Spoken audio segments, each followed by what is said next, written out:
Dank, Tuan.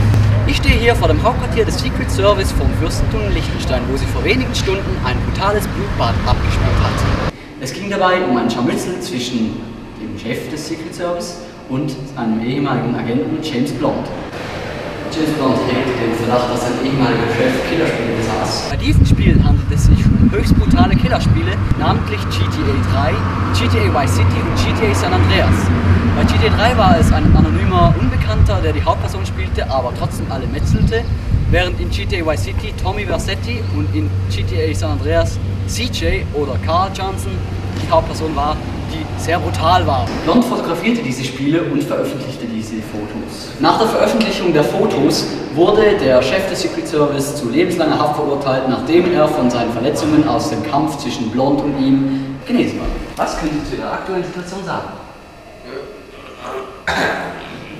Der Held dieser Geschichte, James Blond selber, steht in diesem Moment direkt neben